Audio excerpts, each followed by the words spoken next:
윤석열이 석방되고 헌재 선고가 늦어지면서 얼마나 속이 탑니까?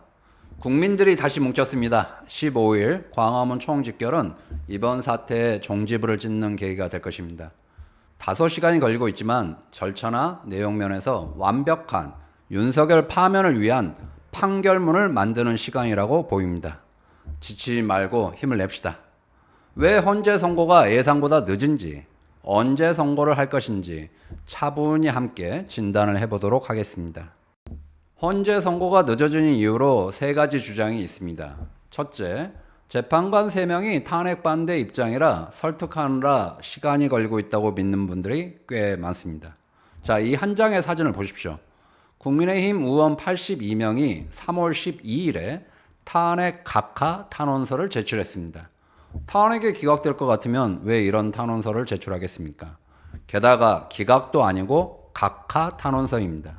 이미 보수 재판관 3명을 포함해 8명이 파면으로 만장일치된 것을 알기 때문에 절차상의 문제를 걸어 각하 의견을 냈다고 봐야 됩니다. 과거 박근혜 탄핵 심판 때도 박근혜 쪽은 탄핵이 기각될 것으로 예상을 했는데 8대0 만장일치로 파면된 바 있습니다. 재판관 3명 반대설은 찌라시에 불과합니다.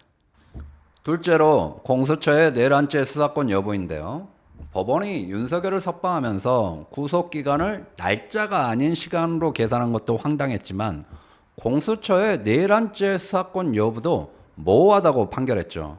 그걸 근거로 공수처 수사기록을 참고한 탄핵 심판도 문제가 생길 것이라 라고 하는 주장인데요.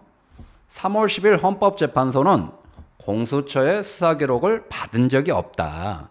따라서 탄핵 재판에는 영향을 미치지 않는다라고 밝혔습니다. 게다가 형사재판과 탄핵 심판은 다르기 때문에 법원의 판결은 탄핵 심판에 아무런 상관이 없습니다. 셋째로 체제감사원장, 검사 3명의 탄핵을 3월 12일 헌법재판소가 기각하여 계엄 선포 이후였던 야당의 줄탄핵에 제동을 걸었다면서 탄핵 심판에 영향을 미칠 것이라는 주장도 있는데요. 헌법재판소는 위 4명의 탄핵을 기각하면서도 정치적 목적이나 동기가 내포되어 있다 하더라도 이를 이유로 탄핵 소추권이 남용되었다고 단정할 수 없다고 판시했습니다. 한마디로 야당의 탄핵은 문제가 없다고 했습니다. 오히려 여기서 주목해서 봐야 할 것은 체제감사원장, 김창수 서울지검장, 검사 2명의 탄핵 심판 선고를 왜 윤석열 탄핵 선고보다 먼저 했냐는 것이죠. 극우 세력은 한덕수는 19일 변론을 종결했고 윤석열은 25일 변론을 종결했으니 윤석열 탄핵건 이전에 한덕수 건을 먼저 처리하라고 강하게 압박을 해왔습니다. 선입 선출 원칙이라고 먼저 들어온 사건을 먼저 처리해야 한다는 것인데 문제는 이게 변론 종결을 기준으로 하는 것이 아니라 헌법재판소에 접수된 날짜를 기준으로 하는 것이죠.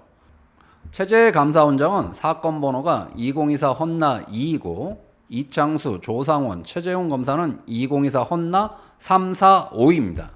윤석열이 2024 헌나 8이고 한덕수가 2024 헌나 9이기 때문에 한덕수 선고 전에 윤석열 선고를 먼저 하기 위해 체제감사원장 및 검사 3명의 탄핵 심판을 먼저 한 것이라고 추정해 볼 수 있습니다. 극우 세력의 절차상의 시비를 사전에 없앤 것입니다. 게다가 8대0 만장일치로 했기 때문에 윤석열 파면도 8대0 만장일치로 할 수 있는 명분도 생긴 것이죠. 그럼 도대체 헌재 선고가 늦어지는 이유가 무엇이냐?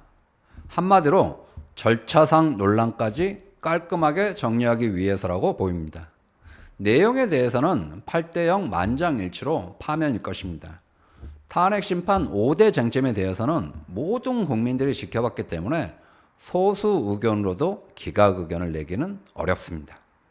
다만 절차와 관련해서 10일 윤석열 변호인단이 일부 헌법학자들의 절차적 문제점을 지적한 의견서를 헌재에 제출했고 같은 내용으로 국민의힘에서 82명의 의원들이 탄핵 각하 탄원서를 냈기 때문에 보수 재판관 입장에서는 그 문제까지 깔끔하게 정리했으면 할 것입니다.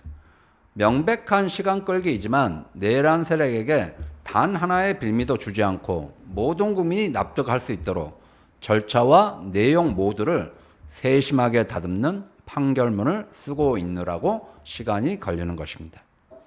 그럼 마지막으로 헌재 선고일이 언제 될 것인가?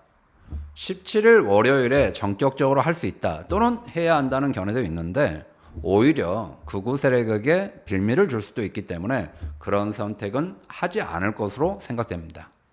역시 과거 사례처럼 선고일 2, 3일 전에는 당사자에게 통지를 하고 금요일에 선고를 한 점에 비추어 볼 때 그리고 18일에는 박상재 법무부 장관 변론기일이 있기 때문에 21일 금요일이 선고 가능성이 역시 높아 보입니다. 헌재 선고는 경찰이 가장 먼저 알 가능성이 높기 때문에 경찰을 잘 지켜봐야 되겠죠. 경찰은 지난 3월 13일부터 헌재 주변 100m를 진공 상태로 만들겠다고 했습니다. 박근혜 탄핵 때도 선고 당일 시위 중에 사람이 사망하는 등 후폭풍이 컸는데 지금은 사실상 내전 상태나 다름없어 더 큰 후폭풍이 예상되고 있지 않습니까? 헌재 상공에 드론을 금지하는 것과 함께 선고 당일 주변 학교는 휴교하고 경찰은 가포 비상령을 발령하여 전국의 경찰 병력을 총동원하기로 했습니다. 서울경찰은 선고 전날 의로 비상령을 발령하기로 했습니다. 헌재 경호 때문이라도 선고 날짜는 경찰이 가장 빨리 할 가능성이 높습니다. 이제 헌재 선고가 임박했습니다. 막판에는 갖가지 변수가 발생하는 법입니다.